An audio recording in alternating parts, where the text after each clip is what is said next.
Question पे देखो यहाँ पर आप लोग, ये पहले वाला जो क्वेश्चन है जिसमें SN2 से रिएक्टिविटी पूछी है, पहले वाला पेयर देख रहे हो यहाँ पर, जो आपको ये पहले वाला पेयर दे रखा है। अब ये बॉन्ड लाइन स्ट्रक्चर है, बॉन्ड लाइन स्ट्रक्चर में हम लोग कार्बन शो नहीं करते हैं, मतलब हाइड्रोजन तो वैसे ही शो नहीं होते हैं, कार्बन भी शो नहीं करते हैं। तो आपके पास जितने भी ये आपको बॉन्ड यहाँ पर दिख रहे हैं, हर एक बॉन्ड की पोजीशन पर क्या है, ये कार्बन रखी हुई है। ठीक है, तो ऑब्वियसली बात है 3 कार्बन की मेरे पास चेन है, बॉन्ड लाइन स्ट्रक्चर है ये, और इसके पास आयोडीन लगी है और यहाँ पे क्या लगी है, क्लोरीन।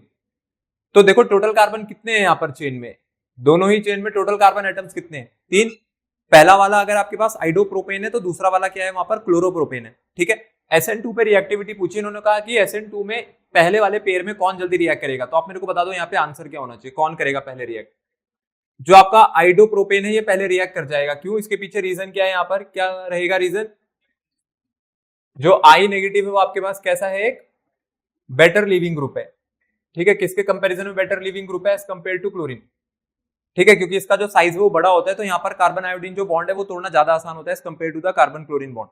ठीक है, यहाँ पे number of carbon atom same थे चेन में, तो आंसर जो निकला वो निकला लिविंग ग्रुप एबिलिटी के बेसिस पे। फिर सेकंड वाला देखो, सेकंड वाले में अगर हम लोग आ जाए तो ध्यान रहे SN2 रिएक्शन अगर लिखी हुई है तो SN2 में कैसा मैकेनिज्म फॉलो होता था, ये सिंगल स्टेप मैकेनिज्म होता था। और अगर सिंगल स्टेप मैकेनिज्म है तो यहाँ पे क्या कार्बोकेटाइन बना करके देखेंगे क्या, यहाँ पर आपको कार्बोकेटाइन बना करके नहीं देखना है। ठीक है, यहाँ पे कार्बोकेटाइन की स्टेबिलिटी के बारे में आपको कोई डिस्कशन नहीं करना है, आपको देखना है कि आपका जो अल्काइल हैलाइड है वो कितनी डिग्री का है। पहला वाला जो अल्काइल हैलाइड है वो कितनी डिग्री का है, यहाँ पर कितनी डिग्री का हैलाइड है, 3 डिग्री, और अगला वाला कितनी डिग्री का है, 1 डिग्री। तो ऑब्वियसली बात है कि जो 1 डिग्री है वो ज्यादा रिएक्टिव होते थे SN2 में। और क्यों होते थे, इसके पीछे क्या रीजन बताया गया था आपको, स्टेरिक हिंड्रेंस। यहाँ पर कितने बल्कि ग्रुप लगे हैं, टोटल 3 बल्कि ग्रुप लगे हैं। और अगले वाले में कितने बल्कि ग्रुप लगे हैं, जिस कार्बन पे हेलोजन है सिर्फ 1। तो यहाँ पर स्टेरिक हिंड्रेंस 1 ग्रुप कर रहे हैं, यहाँ पे स्टेरिक हिंड्रेंस 3 ग्रुप कर रहे हैं। तो अगले वाले पे जो SN2 की रिएक्टिविटी है उसमें आगे जल्दी तेजी से हमारे पास ये वाला बढ़ जाएगा। ठीक है, तो SN2 लिखा हुआ था, तो SN2 वाला अगर आपके पास क्वेश्चन आता है तो SN2 में कार्बोकेटाइन मत बनाना आप लोग, नहीं तो आप गलत कर दोगे। यहाँ पे कार्बोकेटाइन की नेचर को हम लोग स्टडी नहीं करते हैं, कार्बोकेटाइन का यहाँ कोई काम नहीं है। सेम ऐसा ही क्वेश्चन आपके पास ये वाला भी है, देख लो यहाँ पे जो सेकंड क्वेश्चन है इसमें पूछ रहे हैं कि कौन सा अल्काइल हैलाइड आपके पास SN2 से आगे बढ़ेगा। ठीक है, फिर से जो आंसर है वो SN2 रिएक्टिविटी का है। देखो यहाँ पे जो अल्काइल हैलाइड है ये आपके पास, ये एक कार्बन ये है, एक कार्बन ये है, और एक कार्बन ये है, इस कार्बन से ब्रोमीन लगी है। तो जिस कार्बन से ब्रोमीन लगी है वो कार्बन डायरेक्टली कितने कार्बन से जुड़ा है, यहाँ पर 2 कार्बन से। कितने डिग्री का अल्काइल हैलाइड है, 2 डिग्री। और पहले वाला जो था वो कितने डिग्री का अल्काइल हैलाइड है आपके पास, ये 1 डिग्री का अल्काइल हैलाइड है। तो कौन जल्दी आगे बढ़ जाएगा इसमें, 1 डिग्री वाला। क्यों, यहाँ पे लेस स्टेरिक हिंड्रेंस है। तो पहले आप लोग बॉन्ड लाइन स्ट्रक्चर्स को समझो कि बॉन्ड लाइन स्ट्रक्चर्स में हम लोगों को करना क्या है। मैं अगर इसकी ओपन चेन स्ट्रक्चर बनाऊं तो इसकी ओपन चेन स्ट्रक्चर ऐसे बनेगी, एक CH3 आएगा, फिर ये CH2 है, फिर उसके बाद एक और CH2 है, फिर CH2 है, और उसके साथ Br लगी है। ठीक है, ये है आपकी इसकी ओपन चेन स्ट्रक्चर। 1 2 3 4 कार्बन है, देखो 1 2 3 4 कार्बन है, और चौथे कार्बन से ब्रोमीन लगी है। तो बॉन्ड को छिपा दिया जाता है, क्यों, क्योंकि कार्बन दिखाने की जरूरत नहीं है, वो कार्बन को छिपा दिया जाता है क्योंकि कार्बन दिखाने की जरूरत नहीं है। हमें यहाँ पर बस जो है वो डिग्री आइडेंटिफाई करनी है कि डिग्री क्या थी। ये आपकी एनसीईआरटी का ही क्वेश्चन है, इसमें लिखा हुआ है कि आपको रिएक्टिविटी ऑर्डर बताना है, दोनों के लिए ही बताना है, SN1 के लिए भी बताना है, SN2 के लिए भी। पहले पार्ट में क्या लिखा है, पहले पार्ट में लिखा है द 4 आइसोमेरिक ब्रोमोब्यूटेन्स। तो पहली बात तो जो ब्रोमोब्यूटेन है, कह रहे हैं कि चारों के चारों जो आइसोमेरिक ब्रोमोब्यूटेन बनेगी उसकी SN1 और SN2 रिएक्टिविटी बनानी है। तो सबसे पहले तो आप ये बताओ कि क्या आप लोग आइसोमर्स बना सकते हो खुद से ब्रोमोब्यूटेन के, क्या क्या बनेंगे आइसोमर्स ऑफ ब्रोमोब्यूटेन।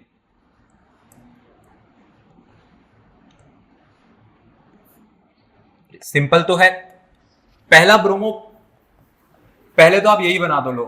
सबसे पहले हम लोग बना देते हैं हमारी N ब्रोमोब्यूटेन, मतलब स्ट्रेट चेन वाली। ठीक है, ये आ गई आपकी ब्रोमोब्यूटेन। अब इसका एक आइसोमर बना रहे हैं तो क्या कर सकते हैं, इसमें चेन आइसोमेरिज्म कर सकते हैं। फंक्शनल ग्रुप आपको चेंज नहीं करना है, चेन आइसोमेरिज्म करेंगे। चेन आइसोमेरिज्म करके क्या कर सकते हैं कि आप एक जो मिथाइल ग्रुप है उसको यहां पर लगाओ, फिर ये रहा आपका CH2 और ये रही यहां पर ब्रोमीन। ठीक है, ये दोनों एक दूसरे के साथ आइसोमर है यहां पर। फिर उन्होंने बोला है एक और अगर आइसोमर इसका ढूंढे तो क्या वो अपने पास ऐसा रहेगा। ठीक है, एक तो ये आ गया। अब एक आइसोमर और बच रहा है बताओ वो क्या होना चाहिए। देखो, ये जो आपके पास यहाँ पे टोटल 4 कार्बन है ना चेन में, आपको पहले यहाँ पर चेन आइसोमेरिज्म करनी है, तो आपने चेन आइसोमेरिज्म करके देखी। अब यहाँ पर आप क्या कर सकते हो, यहाँ पर आप ब्रोमीन की पोजीशन चेंज कर सकते हो। ठीक है, तो फिर तो CH3 वहां पे जाएगा, तब ब्रोमीन यहाँ पर आएगा। जैसे ये CH3 कुछ इस तरीके से। अब ये कौन सा आइसोमेरिज्म है? पोजीशन। ये आपके पास पोजीशन आइसोमेरिज्म है। और जबकि इससे पहले हम लोगों ने जो आइसोमेरिज्म दिखाया वो कौन सा आइसोमेरिज्म था आपके पास? Chain isomerism. ठीक है, तो ये आपके पास इन्होंने टोटल 4 बना करके दे दिया हम लोगों ने इन्हें। ठीक है, 1 2 3 4, ये चारों के चारों एक दूसरे के साथ क्या है, यहाँ पर आइसोमेरिक है। अब आप ये नहीं कह सकते हो कि इसको मैं यहां भी तो लगा सकता हूं, अगर ये यहाँ पे भी चला गया ना तो वो बात एक ही है, वो तब भी सेम ही नाम रखेगा। और क्या नाम रखेगा? 2 ब्रोमोब्यूटेन। ठीक है, वो वहां पे भी लग जाएगा तो भी 2 ब्रोमोब्यूटेन रहेगा। अभी जो चारों आइसोमर्स आपके सामने निकल करके आए हैं, इन चारों आइसोमर्स में आपसे पूछ रहे हैं रिएक्टिविटी का ऑर्डर बाय SN1 और SN2। ठीक है, तो जल्दी से बता दो यहाँ पे SN1 और SN2 की जो रिएक्टिविटी का ऑर्डर है, अगर सबसे पहले हम लोग रेट बाय SN2 करें, तो रेट बाय SN2 का मतलब है सिंगल स्टेप मैकेनिज्म होता है। तो सिंगल स्टेप मैकेनिज्म में कौन सबसे पहले रिएक्ट करते हैं? 1 डिग्री वाले। ठीक है, सबसे पहले कौन रिएक्ट करते हैं वहां पर? 1 डिग्री वाले। इसमें आपके पास 1 डिग्री कहां कहां पर है? ये भी कितने डिग्री है? 1 डिग्री। ये कितना डिग्री है आपके पास? 3 डिग्री। और ये कितना डिग्री है अपने पास जो इसके बाद है? ये 2 डिग्री है। ठीक है, अब आपके पास जो आंसर है, मतलब जो सबसे ज्यादा है रिएक्टिविटी में, वो दो लोग होते हैं। ठीक है, 1 डिग्री वाले हैं यहाँ पे, 1 डिग्री में दो हैं। ठीक है, अब आपके पास आंसर तो कोई एक रहेगा जो सबसे ज्यादा रिएक्टिव है। देखो यहाँ पे क्या है, यहाँ पे आपके पास ये जो बल्कि ग्रुप्स है ना, ठीक है, ये क्या है कि ये वाला जो ग्रुप है, ये इस कार्बन के ज्यादा क्लोज लगा हुआ है, जो कि आपकी कैसी कार्बन थी यहाँ पर? फंक्शनल कार्बन है। ठीक है, तो स्टेरिक हिंड्रेंस जो है यहाँ पर, स्टेरिक हिंड्रेंस ज्यादा है एज कंपेयर टू सेकंड वाला जो आपकी फंक्शनल ग्रुप है। फंक्शनल ग्रुप से जो बल्कि ग्रुप है वो थोड़ा दूर है, और यहाँ पर जो बल्कि ग्रुप है वो पास है। तो यहाँ पे जो सबसे ज्यादा रिएक्टिव होगा वो कौन रहेगा मेरे पास? जो आपकी N ब्रोमोब्यूटेन है वो सबसे ज्यादा रिएक्टिव है SN2 पर। तो CH3 CH2 CH2 Br ये सबसे पहले आना चाहिए। ठीक है, फिर सेकंड नंबर पे तो इसी को आना चाहिए।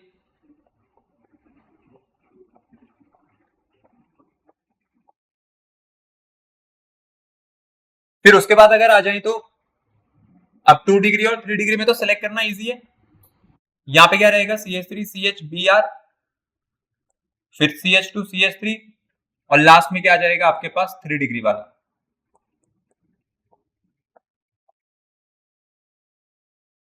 ये बन जाएगा आपके पास ऑर्डर SN2 का। अब SN1 का बना दो जल्दी से। ये जो यहाँ पे जो हम लोगों ने पहला वाला लिखा हुआ है, ठीक है, ये आपके जो ऊपर जितने भी 4 आइसोमेरिक ब्रोमोब्यूटेन लगी हुई है, अगर इसमें मैं इस साइड को आगे बढ़ूंगा तो मैं कह रहा हूं कि हम लोग जब यहां से यहां की तरफ बढ़ रहे हैं तो रिएक्टिविटी अपने पास स्लो डाउन हो रही है। ठीक है, इस तरीके से अगर मैं एरो बनाता हूं, तो आपने जब बोला था ये सबसे ज्यादा रिएक्टिव है, तो ये कौन से वाले रेट से बोला है हम लोगों ने? ये SN2 से बोला है। और SN1 का जो ऑर्डर है वो SN2 का जस्ट क्या होता है अपने पास? रिवर्स। तो जब आप अब इसके अपोजिट पैटर्न में आगे बढ़ोगे तो सबसे ज्यादा रिएक्टिव कौन निकल करके आएगा? वो सबसे लास्ट वाला। क्यों? क्योंकि वो 3 डिग्री का अल्काइल हैलाइड है, और आपने शुरुआत में कौन सी डिग्री के अल्काइल हैलाइड रखे हुए? 1 डिग्री के। तो स्टेरिक हिंड्रेंस जो होती है, स्टेरिक हिंड्रेंस जितनी कम रहेगी उतना जल्दी आपकी SN2 आगे बढ़ेगी। ठीक है, और कार्बोकेटाइन जितना स्टेबल रहेगा उतनी जल्दी आपके पास SN1 आगे बढ़ेगा। ठीक है, सिंपल ऑर्डर होता है अपने पास। अब ये अगले वाले पर आ जाते हैं, जो कि आपके पास ये बी पार्ट दे रखा है। इसके बी वाले पार्ट पर आ जाते हैं। देखो यहाँ पर बी वाला पार्ट देख लो आप लोग। यहाँ पे मेरे को कितने दे रखे हैं इन्होंने? टोटल 4 कंपाउंड दे रखे हैं, और सब में एक ग्रुप कॉमन है जिसका नाम है C6H5। C6H5 का मतलब है कि फिनाइल ग्रुप यहाँ पर दे रखा है, तो ऑब्वियसली बात है रेजोनेंस का केस बनना है यहाँ पे। तो मैं सबसे पहले वाला बना रहा हूँ, लाइन से बनाते हुए चलते हैं। ये हो जाएगा C6H5CH2Br। फिर उसके बाद दो फिनाइल रिंग है,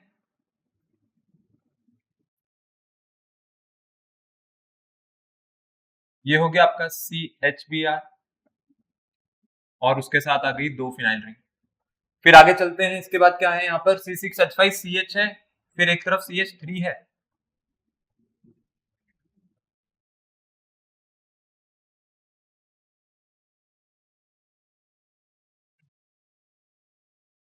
और फोर्थ वाले में यहाँ पे टोटल उस कार्बन से 3 ग्रुप लगा रखे हैं इन्होंने। एक तो CH3 लगाया है, C6H5, 2 C6H5 है, मतलब 2 फिनाइल रिंग है।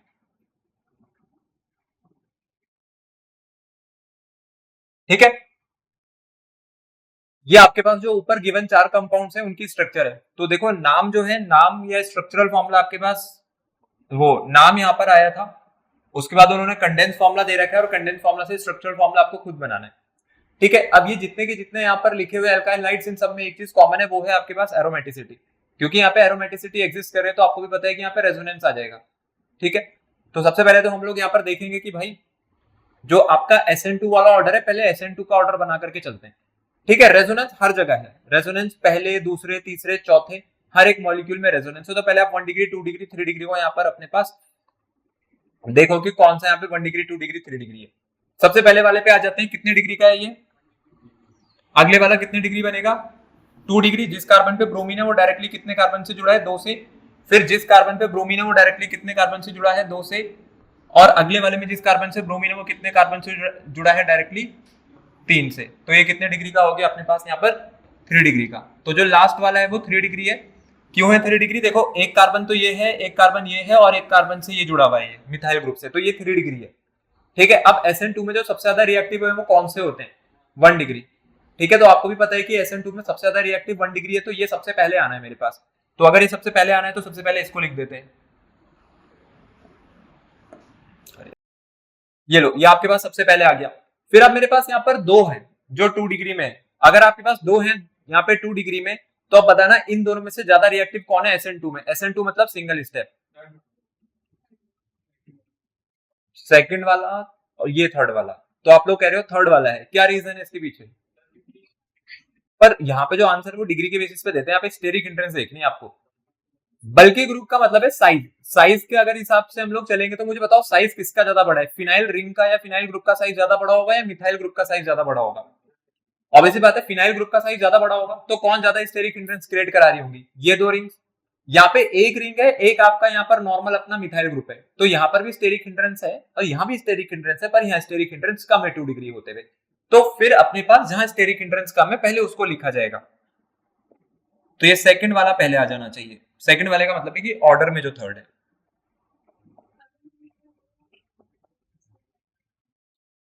रेजोनेंस तो स्टेबलाइज करता है ना, आपसे तो रिएक्टिविटी पूछ रहे हैं। ठीक है, रेजोनेंस सब में है, रेजोनेंस तो सब में जा रहा है। यहां पर आपको स्टेरिक हिंड्रेंस देखना है।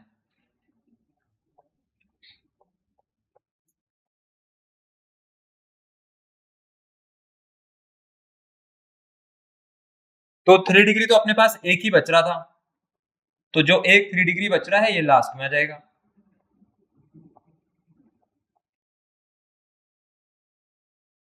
ठीक है, ये 1 डिग्री है, ये 2 डिग्री है, ये भी 2 डिग्री है और लास्ट वाला 3 डिग्री है। अभी मैंने जो ऑर्डर बनाया है, ये ऑर्डर बनाया है आपके पास डिसेंडिंग ऑर्डर का, और SN2 पे बनाया है या SN1 पे बनाया है, ये हम लोगों ने बनाया है SN2 का ऑर्डर। ठीक है, जिसमें सबसे ज्यादा अपने पास रिएक्टिव 1 डिग्री और लीस्ट रिएक्टिव कौन से हैं, 3 डिग्री। अब इसमें जो प्रॉब्लम है या आपके माइंड में जो डाउट या कंफ्यूजन है वो किसके कारण है, वो ये यहाँ पे लगे हुए 2 जो लगे हैं ये 2 डिग्री वाले, उनके कारण है। उसका मैं आपको यहाँ पर एक वो बता देता हूँ एक्सप्लेनेशन। देखो आपके पास जो फिनाइल रिंग है ना, जो फिनाइल ग्रुप है, ठीक है ये भी अल्काइल ग्रुप और CH3 वाला भी अल्काइल ग्रुप है। लेकिन आप मेरे को बताओ कि जो मॉलिक्यूलर साइज है या जो मॉलिक्यूलर मास है वो किसका ज्यादा है, वो C6H5 का ज्यादा है मॉलिक्यूलर साइज और मॉलिक्यूलर मास। तो स्टेरिक हिंड्रेंस, तो यहाँ पे स्टेरिक हिंड्रेंस कहां पर इसमें कम हो जाएगी, क्योंकि यहाँ पर एक फिनाइल एक मिथाइल है, यहाँ पे 2 फिनाइल है, मतलब यहाँ पर 2 बेंजीन रिंग या 2 फिनाइल रिंग लगी हुई है, तो यहाँ पर स्टेरिक हिंड्रेंस बढ़ रहा है, और स्टेरिक हिंड्रेंस बढ़ेगा तो SN2 की जो रिएक्टिविटी है वो कम हो जाती थी। इसलिए पहले फिर ये वाला आया जहां पर एक फिनाइल मिथाइल है और 2 फिनाइल वाले उसके बाद आए। बाकी वहां तो डिग्री चेंज हो गई, वहां तो डिग्री 3 डिग्री हो गई, तो वो तो सबसे लास्ट में होना चाहिए था। ठीक है, अब अगर आपको SN1 का ऑर्डर बनाना है तो मुझे SN1 का ऑर्डर बता दो कि SN1 का ऑर्डर क्या रहेगा, इसका रिवर्स। ठीक है, इसका रिवर्स चल देंगे, अगर हम लोग यहां से यहां तक चल देंगे तो ये किसका ऑर्डर हो जाएगा मेरे पास, इसमें ये SN1 का ऑर्डर हो जाएगा। ठीक है, ये SN1 से अपने पास सबसे ज्यादा रिएक्टिव निकल करके आ जाएगा। तो मैं इस वाले पोर्शन की बात कर रहा हूं, ऊपर वाले में नहीं है ये, इस पोर्शन में, ये नीचे वाले पोर्शन पर है ये आंसर, यहां पर। क्योंकि 3 डिग्री कार्बोकैटायन सबसे ज्यादा स्टेबल होते हैं। ये आपके पास 2 डिग्री कार्बोकैटायन है, ये भी कितने डिग्री का कार्बोकैटायन है, 2 डिग्री का। ये एक साइड से रेजोनेंस स्टेबलाइज्ड है, ये कितने साइड से रेजोनेंस स्टेबलाइज्ड है, 2 साइड से। तो आप चाहो तो आप पहले SN1 का ऑर्डर बना लो, अगर आपको आसान SN1 का ऑर्डर बनाना लगता है तो आप पहले SN1 का बना लो, SN2 का रिवर्स कर देना। जिसको SN2 का ज्यादा आसान लगता है वो पहले SN2 का बना लो, फिर SN1 पे रिवर्स कर देना, ठीक है। और मिला करके भी देख लेना आपके दोनों साइड से कॉन्सेप्चुअली अगर आपने क्वेश्चन सही करा है तो दोनों साइड से आपका आंसर सही निकल करके आएगा, चाहे आप SN1 से बनाओ चाहे SN2 से बनाओ, कोई फर्क नहीं पड़ता उस बात से। एक और आपके एनसीईआरटी का क्वेश्चन देख लेते हैं ये वाला। अब यहाँ पे देखो, यहाँ पे फटाफट इसके आंसर करते हुए चलते हैं। सबसे पहले वाले में पूछे SN2 से कौन ज्यादा रिएक्टिव है। SN2 पे अगर इन्होंने रिएक्टिविटी पूछी तो सिंगल स्टेप मैकेनिज्म है, ठीक है। पहले सबसे पहले डिग्री आइडेंटिफाई करेंगे। पहले वाला जो है ये कितने डिग्री का है और अगला वाला कितने डिग्री का है। क्या अगले वाले में रेजोनेंस है क्या? ध्यान रहे अगले वाले में रेजोनेंस नहीं है, वो आपके पास बेंजीन नहीं है, वो साइक्लोहेक्सेन है। ये दिख रही है रिंग, ये रिंग जो है ये आपकी कोई एरोमेटिक रिंग नहीं है, साइक्लोहेक्सेन की रिंग है, तो ये रेजोनेंस नहीं है। तो हर हेक्सागन बेंजीन नहीं होता, ये साइक्लोहेक्सेन है। तो ये 1 डिग्री है और ये कितने डिग्री का अल्काइल हैलाइड है, 2 डिग्री का है, क्योंकि जिस कार्बन से क्लोरीन लगी है वो कार्बन कितने कार्बन से अटैच है डायरेक्टली, 2 कार्बन से। अब 1 डिग्री ज्यादा रिएक्टिव होते हैं, 2 डिग्री ज्यादा रिएक्टिव होते हैं SN2 में, 1 डिग्री। तो ये आपके पास आंसर हो जाएगा। सेकंड वाले पे चलते हैं। सेकंड वाले में दोनों में number of carbon atom same है, बॉन्ड लाइन स्ट्रक्चर दे रखी है, बेटर लिविंग ग्रुप कौन है अपने पास, आयोडीन, तो पहले वाला सही हो जाएगा। फिर यहाँ पर देखते हैं, यहाँ पर भी हम लोगों को डिग्री आइडेंटिफाई करनी है। जिस कार्बन से ब्रोमीन लगा है वो कार्बन डायरेक्टली कितने कार्बन से लगा है, 1 2। जिस कार्बन से ब्रोमीन लगी है वो कार्बन कितने कार्बन से लगा है डायरेक्टली, 1। तो ये 1 डिग्री का था और ये कितने डिग्री का अल्काइल हैलाइड है, 2 डिग्री। तो SN2 में कौन ज्यादा रिएक्टिव है, 1 डिग्री। फोर्थ वाले पर आते हैं, ये भी आपके पास कार्बन जो है ये कितने कार्बन से लगी है डायरेक्टली, 1 से, तो 1 डिग्री। और ये कार्बन भी डायरेक्टली कितने कार्बन से लगी हुई है, 1 कार्बन से, तो ये भी कितनी डिग्री है, 1 डिग्री। तो यहां कैसे बताएंगे फिर। सेकंड वाला क्या रीजन है इसके पीछे। फर्स्ट वाले में क्या है कि फर्स्ट वाले में ना ये जो टर्मिनल आप देख रहे हो, ये टर्मिनल जो बता रहे हैं तीनों, ये किसको बता रहे हैं, CH3 को बता रहे हैं। ये आपके पास एल्काइल ग्रुप्स हैं। तो जो आपकी फंक्शनल कार्बन है, फंक्शनल कार्बन के अराउंड यहाँ पर तीन स्टेरिक ग्रुप्स लगे हुए हैं जो स्टेरिक हिंड्रेंस क्रिएट करेंगे, बल्कि ग्रुप्स। यहाँ पर कितने लगा रखे हैं आपने इसके अराउंड, सिर्फ 2। तो कहां स्टेरिक हिंड्रेंस ज्यादा है, पहले वाले में स्टेरिक हिंड्रेंस ज्यादा है या दूसरे वाले में ज्यादा है, पहले वाले में ज्यादा है, क्लोजर है उसके, तो ऑब्वियसली बात है फिर कौन ज्यादा अपने पास रिएक्टिव हो जाएगा, ये सेकंड वाला इसमें, ठीक है। तो इसीलिए आपके पास जो डिग्री है, सिर्फ डिग्री के बेसिस पे आंसर हर जगह नहीं देंगे, आपको स्टेरिक हिंड्रेंस भी पता लगाना आना चाहिए। और ऐसे ही क्वेश्चन एग्जाम से पूछे जाते हैं जहां पे दो कॉन्सेप्ट एक साथ काम आ रहे हैं। चलो यहां पर बढ़ते हैं आगे। कितने डिग्री है, 1 डिग्री, और अगला वाला कितनी डिग्री है यहाँ पर, 3 डिग्री, क्योंकि जिस कार्बन से ब्रोमीनो डायरेक्टली 1 से लगा हुआ है, ये कार्बन डायरेक्टली कितने से लगा है, 3 से। तो पहले वाला आपके पास आंसर हो जाएगा, ठीक है। सेकंड वाला आ जाए, SN1 पर देख लेते हैं। अगर आप SN1 देखोगे तो 2 स्टेप का मैकेनिज्म होता है। 2 स्टेप मैकेनिज्म मतलब अब कार्बोकैटायन की स्टेबिलिटी चेक करेंगे। देखो ये जो कार्बन है, ये कार्बन आपकी क्लोरीन से लगी है, ये कार्बन डायरेक्टली कितने कार्बन से लगी है यहाँ पे, 3 डिग्री। और ये कार्बन डायरेक्टली कितने कार्बन से लगी है यहाँ पर, 2 कार्बन से, तो कितना डिग्री है, 2 डिग्री। कौन ज्यादा स्टेबल कार्बोकैटायन बनाएगा, 3 डिग्री वाला, तो फिर ये ज्यादा रिएक्टिव हो गया। सेकंड वाले पर आ जाते हैं। जिस कार्बन से क्लोरीन लगी है, कार्बन डायरेक्टली 2 से लगा है, 2 डिग्री। फिर जिस कार्बन से क्लोरीन लगी है वो डायरेक्टली 1 से लगा है, तो 1 डिग्री। कौन ज्यादा होगा, 2 डिग्री वाला ज्यादा स्टेबल होगा, क्योंकि ये ज्यादा स्टेबल कार्बोकैटायन बनाएगा। फिर ये 1 डिग्री है और अगले वाला क्या है, 3 डिग्री। तो आंसर क्या हो जाएगा मेरे पास यहाँ पर, सिंपली 3 डिग्री। तो ये थे आपके पास इसमें मैकेनिज्म के क्वेश्चन जो अभी आपको कराया गया है। तो इन्हीं क्वेश्चंस को सही करके आओ आप लोग एग्जाम में, इसलिए आपको SN1 SN2 करवाया जाता है। क्योंकि अब नहीं पूछते कभी भी कि कोई SN1 मैकेनिज्म लिख दो, पूरा SN2 लिख दो, पर ये जो रिएक्टिविटी का क्वेश्चन है जरूर आता है।